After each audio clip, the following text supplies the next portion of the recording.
Ce jour dédié à l'élévation de l'âme de Michel Yehoshua ben Rachel Hasson. Alors la question de Eliaou. Pourquoi est-ce que quand on ramène des corbanes, il y avait des libations pour les accompagner? Quand on faisait des sacrifices, il y avait des libations. Et toi tu demandes, Jonathan, c'est quoi l'importance des corbanes? L'importance des corbanotes. Bon, on parle, c'est des choses extrêmement profondes. Le Ramban, Nachmani, il dit que c'est un des grands secrets de la Torah, le sens des sacrifices. Quelle importance d'un animal maintenant et de... On voit que le premier homme déjà, il a amené un sacrifice à Hachem. Le premier homme, sa tête était dans la divinité, il était extrêmement haut. C'était un niveau extrêmement avant le péché originel. Il était dans le paradis et sa tête était déjà dans la divinité. Il devait attendre qu'on rentre dans le Shabbat et là tout passait dans la divinité. Et il y a eu le péché originel. Et il fait un sacrifice à Hachem. C'est une chose qui est extrêmement basique dans le monde. Alors le principe il est le suivant. Le sacrifice on amène en fait des trois règnes.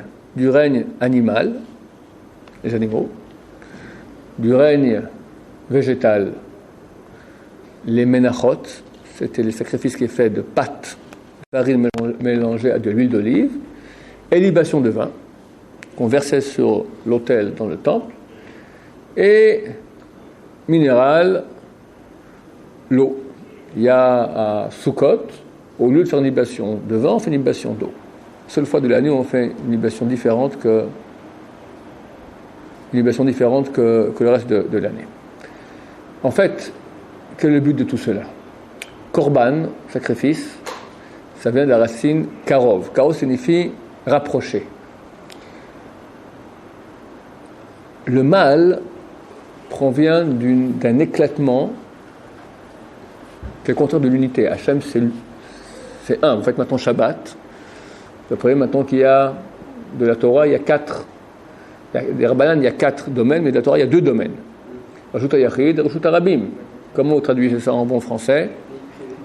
Un vrai homme public. C'est une traduction complètement crétin. Oh, exactement. Rashut HaYachid.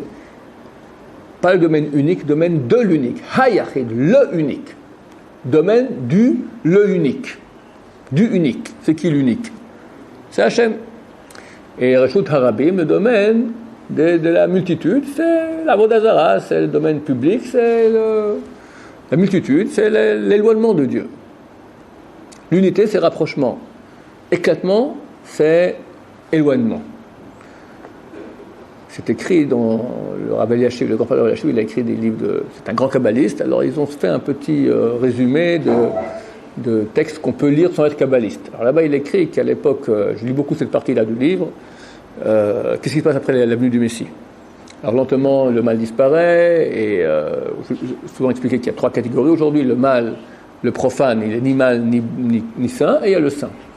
Quand Mashiach revient, tout le mal est éliminé, il reste la catégorie du milieu qui est profane, et la catégorie de sainteté. Puis peu à peu, il va faire en sorte que toute l'humanité va grandir. Spirituellement, on aura un niveau où il n'y aura que la sainteté. Tout sera saint. Et après, lentement, l'univers commence à se réunir. Et tout le monde animal, il y aura un animal. Tout le monde des volatiles, il y aura un volatile. Tout le monde humain, il y aura un être humain. C'est des choses qui nous échappent complètement, on parle pas d'autres dimensions. Mais le but est s'unir à Hachem. Et tant qu'il y a éclatement, il n'y a pas d'union. Union, c'est différent, tu t'unis à un, tu deviens un aussi. Maintenant, le Korban, il va dans ce sens-là. On va prendre maintenant des éléments qui sont des 3 règnes, à part le règne humain, et on va les rapprocher d'Hachem. Et eux, ils sont comme une sorte de délégation de ces domaines, de ces règnes animal, végétal et minéral. Et quand eux sont sacrifiés, alors tout le monde entier, il se rapproche. Au niveau mystique, chaque être a en lui des étincelles de sainteté, de divinité. Chaque chose dans le monde, sinon on ne pourrait pas exister. Mais aussi, depuis le péché originel, beaucoup de mal qui est mêlé. Il est écrit qu'aujourd'hui, on n'a plus d'autel. L'autel de la personne, c'est sa table. Parce que quand tu manges, qu'est-ce que tu fais? Tu fais une sélection, la digestion, c'est une sélection entre le bien qui passe dans le sang en énergie et le mal qui est excrété et uriné. D'accord? C'est pour ça qu'on n'a pas le droit de penser des paroles orales près d'excréments et d'urine. Pourquoi? Parce que c'est la partie de mal. Il n'y a plus de bien là-dedans. C'est fini. Ça a été déjà nettoyer, on va dire, la sélection, c'était mélangé, on mange pour faire une sélection entre les deux.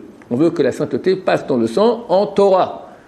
Si quelqu'un va avec ce sang en boîte, il remet aussi les étincelles de sainteté, il le remet dans la Touma. Mais s'il va à la Yeshiva, il étudie la Torah, il fait tchouva, il prie, c'est de l'énergie pour pouvoir étudier, servir Hachem. Il n'y a pas de plus grande finalité, un morceau de steak, d'accord, la vache qui faisait meu, d'accord, maintenant elle rentre dans le corps d'un juif qui sert Dieu, grâce à l'énergie qu'il a maintenant, cette étincelle, elle va servir Hachem, grâce à ça on peut parler Torah, et c'est le plus grand tikkun qu'il puisse y avoir, c'est une réparation totale maintenant de cet élément. C'est pour ça qu'à Shabbat on a une plus grande capacité, tous les juifs ont une grande capacité de faire ce travail-là de sélection, j'ai mis ça de manger beaucoup, pas pour se remplir la panse, et Shem Shamaim pour faire le tikkun, la réparation des éléments que nous mangeons. On mange aussi du poisson Shabbat, parce que au niveau animal, l'animal dont le tikkun, la réparation la plus facile, c'est le poisson. On voit que le poisson, tel qu'il est, on peut le manger. Il ne faut pas l'égorger, il ne faut pas faire une salaison. D'accord, aucun problème. Tu le donnes un coup, tu l'assommes et tu le manges, même cru. D'accord, du sushi, il n'y a aucun problème. La viande, il faut la cuire, il faut l'égorger, il faut dépecer toutes les parties interdites, les graisses interdites, il faut enlever le sang. Tout un travail dont il y a plus de mal qu'il faut éloigner, enlever, pour en prendre le bien. Le poisson, il y a beaucoup de bien. Poisson cachère. Donc, aujourd'hui, ce n'est plus l'autel qui expie nos péchés, c'est notre table. Où est le rapport ? Exactement cela. Le travail, l'action spirituelle qu'on fait en mangeant, de même qu'il y a une sélection qui se fait au niveau matériel, dans la digestion, le bien qui passe dans le sang, le mal qui est éjecté, ou déjecté, d'accord ? De même au niveau spirituel. Les étincelles de bien, elles passent dans une force que j'ai maintenant, une énergie qui va passer dans le bien si je fais du bien avec. Elle remonte à sa place dans la divinité. Et le mal, il est le mal spirituel. Alors il repose sur l'excrément. Et pour ça qu'il ne faut pas penser les paroles de Torah près de ça, parce que quand on pense les paroles de Torah, la pensée de Torah, plus forte raison, la parole de Torah, c'est la plus grande sainteté qu'il y a, c'est la parole de Dieu. Si on la dit proche de l'excrément, alors on remet dedans. Le Zohar, il est très très marmire là-dessus. On remet dedans tout le travail que tu as fait maintenant. L'excrément, c'est enfin, il n'y a que du mal ici. Laisse-le tranquille, il va pourrir et disparaître de la terre. On est bien content qu'il y ait moins de mal sur terre. Là, tu lui donnes maintenant de nouveau une source d'énergie et tout le boulot est à refaire. Et dans la salle de bain ? Pardon ? Dans la salle de bain. Salle de bain, si d'après la majorité des poskim, salle de bain c'est comme les toilettes. Faut pas, on peut dans la salle de bain penser des paroles de Torah, mais pas dans la baignoire, autour de la baignoire. Dans la baignoire, non. Maintenant, je vais parler à la je parle maintenant plus au niveau ashkafatique, au niveau de la pensée juive. Donc c'est ça en fait le sacrifice. Le sacrifice, on prenait maintenant une délégation, un envoyé quelque part des reines, ces trois reines-là, et on le sacrifie à Dieu, c'est-à-dire on va rapprocher Korban, toutes les étincelles qu'il y a quand cet animal est sacrifié, en fait, tout le monde animal, il va monter se rapprocher d'Hachem. Ça fait un grand travail dans le but du monde, le but ultime qui est la réunion avec Hachem. Ça, c'est le peu que je connais. Il semblerait qu'il y a beaucoup plus, vu que le Ramban dit que ce sont des grands secrets de la Torah. Alors pourquoi Adam il l'a fait ? Il aussi a un travail à faire, Adam, il n'est pas né. Avant le péché, Ouais. Adam, le premier homme, est créé le vendredi. Il avait un job à faire jusqu'à l'entrée, un job énorme, le tikkun du monde. Il avait peu de temps pour le faire. On ne sait pas ce temps, combien c'est des milliards d'années, ça s'appelle un jour, mais ça se peut que ça... Il y a une Gemara qui dit qu'il y a une sorte de petit moustique comme ça, qui vit une seule journée. Mais pour lui, la journée, c'est des milliers d'années, c'est très long. Ils ont une autre... on peut comprendre cela, tu vois une mouche, elle a une rapidité effarante, d'accord. C'est clair qu'ils ont une autre conception. Donc, ça se peut que le premier homme, il avait ses 24 heures, même moins, il est né le matin, donc il avait 8-9 heures à tenir jusqu'à l'entrée du Shabbat.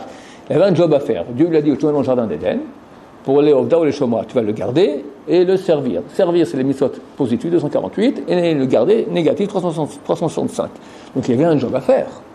Quel job ? Un job d'amener toute la réalité qui existait à l'époque et la monter dans la divinité. Il a fait le contraire. Il est tombé, la catastrophe totale. D'accord ? Les libations alors ? Pardon ? Les libations. Les libations font partie du règne végétal. Le vin. Le vin et l'huile, ce sont les deux végétaux les plus nobles qu'il y a dans la Torah. Tirosh Veitzar, quand on donne la trouma, on doit donner une partie de notre production agricole au Kohen. La trouma, elle est kadosh, elle a une sainteté. Celui qui la mange alors qu'il est impur, il est passible de mort, c'est grave. Alors de la Torah, ce n'est que le blé, le vin et l'huile. Les autres, c'est des rabbanan. Pourquoi vin et huile ? Ce sont des boissons de qualité. Donc à Hachem, on va donner et de l'huile dans les mélanges. Il y avait même des fois de l'huile tout court, d'accord ? Certains sacrifices, on donne carrément une fiole d'huile, d'accord ? Mais d'habitude, on le mélange l'huile avec la farine, ça faisait les menachot, une sorte de sacrifice qu'on appelle le mincha. Là, du coup, quand on les lit, Le sur les catholiques, quand on les lit, oui. il y a quoi dedans ? Pourquoi on le installe dans la prière, quoi ? Le Ktoret, c'est donc l'offre d'encens, c'est une chose très grande en soi. Et Zohar et Rabbi Shimon Bar Yochai ici, on se rendait compte de la valeur de ce texte-là. On y attacherait des couronnes à chaque lettre, des couronnes d'or à chaque lettre. On le dit avant, après la prière, pour la bonne raison que ce texte-là permet, de façon mystique, je ne sais pas comment ça fonctionne, avant la prière, d'empêcher les forces du mal d'attraper notre prière qui veut monter. Tac, il attrape, il ne laisse pas monter. Une fois qu'il monte après, il y a un réveil. Nous, on est le bas, d'accord ? Il y a un principe qui dit que toujours, le bas réveille le haut. Le bas, c'est récepteur. Le haut, c'est émetteur. Le bas, c'est féminin. Le haut, c'est masculin. Shamaim va'aretz. Le monde, il est créé en première lettre de la Torah, c'est un bet. C'est une relation entre en haut et en bas. Le ciel et la terre. C'est tout en féminin, masculin. Tout fonctionne ainsi. Alors nous, on est le côté féminin qui va réveiller par la prière le flux qui viendra d'en haut. L'homme. La femme, elle fait un hello, d'accord, et l'homme, tout, d'accord, c'est comme ça. Alors nous, on va adoucir, bien sûr, tout se fait différemment, on va réveiller maintenant un désir de la part d'Hachem de nous prodiguer un flux. Les forces du mal ne veulent pas cela. Il y a deux mouvements. Il y a le réveil que nous faisons et il y a le réveil qui est alors, avant la prière, on lit maintenant pour que ces forces du mal puissent pour les empêcher d'attraper notre père qui va monter. Et après, Attends. Quand le flux redescend, elle veut aussi attraper le flux. C'est pour nous ça, elle veut dire, en fait, puis tac, ça les éloigne aussi. Maintenant, effectivement, on aurait dû faire mincha aussi avant et après. Alors, M. Machou, il a posé la question, je ne comprends pas pourquoi on n'a pas institué ça aussi après. Je pense une bonne raison que ça aurait été, le public n'aurait pas tenu le coup, d'accord ? Parce que tu fais une prière courte, plus tant que tu as une heure de prière, tu fais plus tant que tu auras avant et après, alors tu as le temps un peu de respirer. Ça aurait été trop, mais c'est vrai qu'idéalement, on aurait dû le faire. Arvit, c'est pas une prière qui est instituée au début, c'est une sorte de rajout qui était fait un peu plus tard, et Bnei Israël ont pris sur eux de le faire. Normalement, on fait le prière par rapport aux deux sacrifices quotidiens qu'il y avait, le matin et l'après-midi. Le soir correspond aux consommations du sacrifice. S'il n'a pas été encore consommé le jour, on peut le consommer durant toute la nuit. Par rapport à ça, on fait la tefila de Arvit. C'est une grande question à l'époque si c'était obligatoire ou pas. Et bien, Israël ont pris sur eux de le faire. C'est pour ça qu'il y a beaucoup de choses qui n'ont pas été instituées. La Chazara. On n'a pas de Chazara dans Arvit. Pourquoi ? Pour cette même raison. C'est pas une vraie prière comme on a. Alors, c'est pas une raison de la faire moins bien. Au contraire, elle est plus importante vu que c'est une chose qu'on s'est nous obligés de bon cœur à faire. Donc c'est ça qui est essentiel, d'accord ? Ta femme ne veut pas que tu fasses le strict minimum. L'acte qui est important pour elle, c'est quand tu fais en plus. Donc une prière extrêmement importante. Néanmoins, elle n'a pas le même statut que les autres. Ta question ? Je voudrais bien vous parler un petit peu des bikurim. Les bikurim. Et il nous reste 1 minute. On va parler un peu des bikurim. Parmi les cadeaux, les prélèvements, d'accord, qu'on fait à Hachem, en ce qui concerne la production agricole, le numéro 1, le plus important de tous, c'est les bikurim. C'est quoi les bikurim ? C'est du mot bechor. Bechor signifie premier. Et bizarrement, ce mot bechor, il est composé de tous les deuxièmes lettres de l'alphabet. Bet, c'est 2, Kaf, c'est 20, Resh, c'est 200. On n'a pas le 2000, d'accord ? Pourquoi ? Parce que le 1, c'est Dieu. Ce qui vient juste après, c'est le bechor. C'est le 2. Un papa. Un monsieur se marie avec une maman. Il est papa. Il est papa potentiel. C'est quand il devient papa numéro 1, quand il aura un 2. Le 2 va dévoiler que tu es un 1. C'est pour ça qu'Hachem, il aime le bechor. Parce que c'est lui qui dévoile. Il dit Israël Bechori, mon peuple Israël qui est mon Bechor, parce que nous on dévoile qu'il y a Hachem dans le monde. Sans Israël, Hachem, il n'y a pas de porte-parole dans le monde. Alors comment on fait les bikurim ? Quelqu'un va dans. Les bikurim se donne des 7 fruits de la terre, par laquelle la terre d'Israël a été bénie, Et c'est écrit comme ça. Quelqu'un va dans son champ, il voit maintenant une figue qui est bachra, qui est mûre. Il prend un morceau de jonc, c'est comme un scotch à l'époque, d'accord, et du jonc, c'est quand on fait des paniers en jonc, d'accord, un morceau de jonc, il attache pour dire voilà, ça c'est le premier. Il dit c'est bikurim. Dès ce moment, ça devient kadosh. Et il fallait l'amener au temple. On l'amenait au temple, et là-bas, on le présentait à Hachem, on le levait, etc., et les Kohanim le mangeaient. Maintenant, tu viens avec une figue, il s'est marqué qu'il venait, je sais pas moi, de Galilée, il amène sa figue comme ça. Alors, qu'est-ce qu'il faisait ? Autour de Bikurim, il y avait une décoration. On mettait des fruits, des grappes, des machins comme ça. Puis décoration sur les décorations. C'est marqué que les riches, ils amènent cela dans un petit pot d'or, une sorte de salle, comment on appelle cela, un panier en or, et les pauvres, un panier en osier. La Gemara dit, regarde comme la pauvreté poursuit le pauvre. Parce que ceux qui amènent dans un panier d'or, alors on leur rendait le panier d'or. Ceux qui avaient un panier d'osier, alors les Kohanim le prenaient et ne le rendaient pas. Donc le pauvre, il n'avait pas d'argent, on lui donne, on ne lui rend pas. Le riche, il prête juste son truc et elle le ramène. Donc la Gemara dit, la pauvreté suit le pauvre.